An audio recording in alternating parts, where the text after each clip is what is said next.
Kaya mo walang narating yan sa buhay. Paano? Puro paglalak-lak lang ang mga nalalaman. Ah, si Daddy at ang mga ex mo.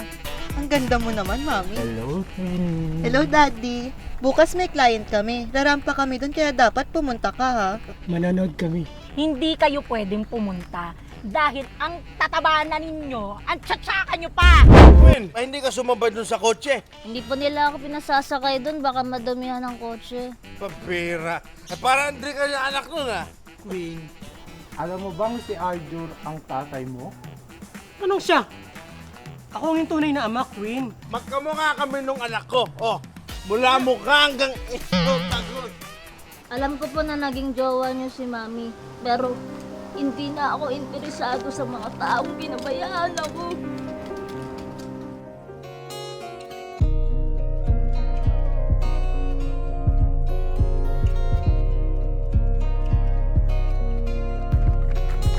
Good evening, everyone. Welcome to the collaboration of Winderella Fashion Company and my very own Pen Shop Clothing Line. Here we are. Music, please.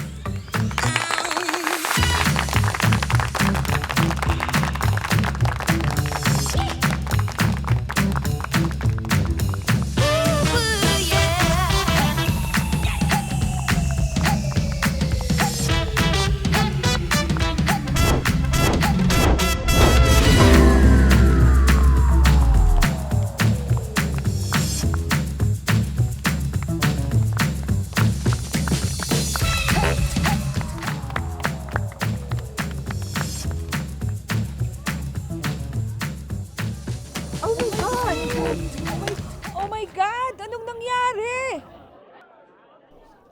Tatanga-tanga ka kasi. Sinira mo yung event na to. Sorry, hindi ko naman sinasadya. Di sinasadyan. Tanga-tanga mo kasi. Hindi ko naman sinasadya, aksidente lang. Aksidente?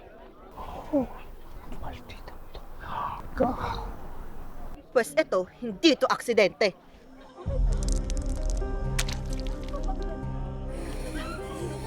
God! Oh! Oh my! My goodness, buti na lang hindi ko pinamanahan ang malditang twinning to! This is just an accident. No, no. Don't worry. It's fine. No, Mami. This is not an accident.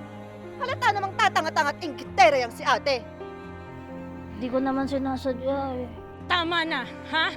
Tinawag mo pa siyang ate. Pero kung bastusin mo, ganun-ganun na lang. God, really? Kung ganito lang din ang ugali na makakataya ako sa business, baka pag-isipan ko na lang muna. Maganda lang manamit. Pangit ang ugali. Bad sa business. My son, let's go. Sorry po, pero baka naman kasi pwede siya Enough! Oh my God, ate! Ate, tignan mo tong ginawa mo. Sinira mo yung event. Ang tanga-tanga mo! Tama na, ha? Hindi na tayo makakabawi. Puro sakit ng ulo ang dinadala nyo sa akin. Itong kumpanya na nga na ito ay malulugi na. Ganyan pa ginawa nyo! At kayong tatlo, ha? Kilala ko kayo eh. Ha? Bakit kayo na dito? Magsilayas kayo! Ponsuri. Konnichiwa. Chiwa! Namaste! I am Pakir Jakbur Pakimkim. Ah, ganon. Eh kung tsakurkurin ko yung mga pagmumukha ninyo, lalo-lalo na yung baba mo, ha? Lumayas kayo dito. Lumayas kayo dito! Mga malas! Magpo-friends-friends pa kayo! Buutin! Ah!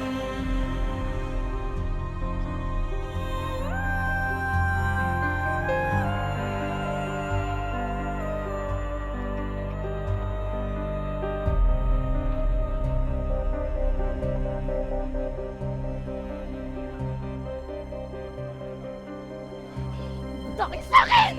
Ah!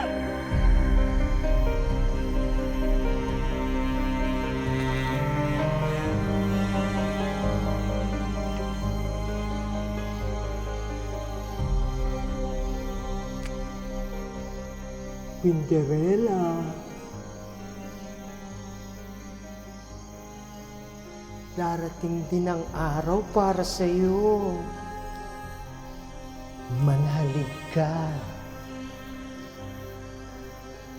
dahil mabuti ang iyong puso.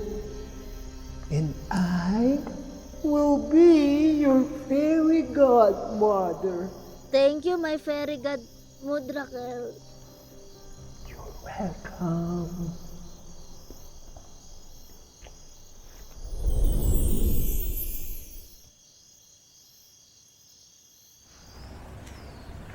Mami, alam ba ni ate na siya ang may-ari ng bahay na to?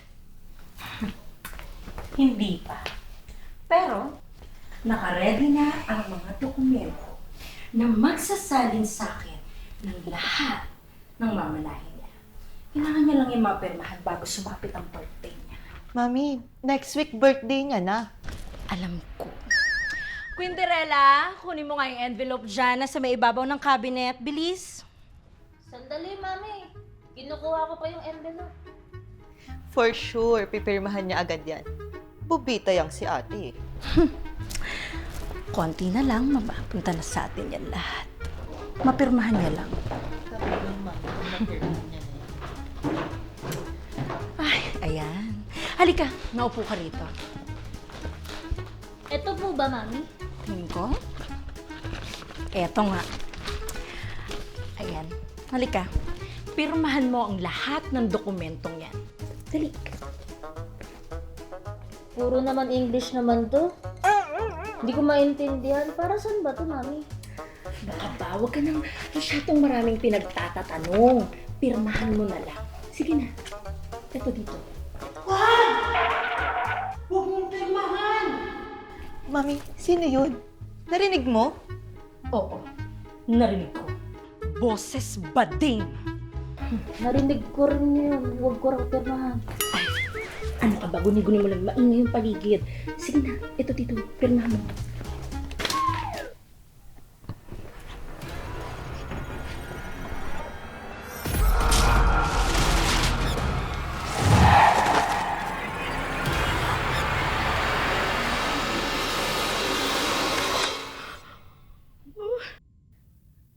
Cinderella, bakit naging sakim ka? Bakit naging masama ang ugali mo? Kilala ko. Ang boses na yan. Tito Louie? Louie Vuitton? Mami, sino yun? Ang tatay kong bakla! Ako nga! Si Louis Vuitton, the great fashion designer. Ay! Multong bakla! So what? Hindi ko kayo titigilan habang inaapi ninyo si Quinderella. Siya lang ang may karapatan sa mga ari-ariang iniwan ko. Makukuha ni Quinderella ang kanyang mana sa kanyang kaarawan. Itay, maawa ka naman sa akin. Tirahan mo naman ako kahit konti. Hindi! Naging masama ang ugali mo. Si Quinderella na ang bahalang magdesisyon. Akin ang bahay na to, magsialis kayo dito!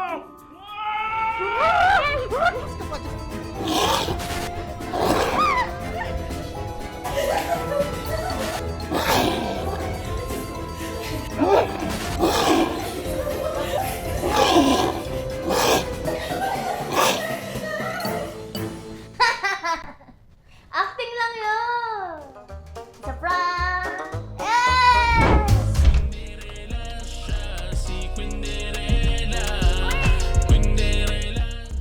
Importante pa sa'yo si Quinderella kesa sa akin. Ako nga ang tunay na ama eh. Kaya ka ganyan, nalaman mo na may mamanahin si Queen. Kaya pinagsisiksikan mo yung mukha mo. Hello, Papa. Pwede ba? Baka magkasakit si Queen. Killjoy mo naman.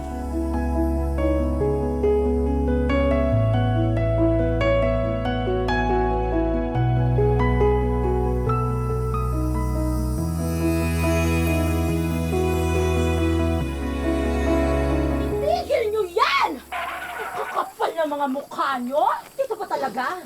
Ha?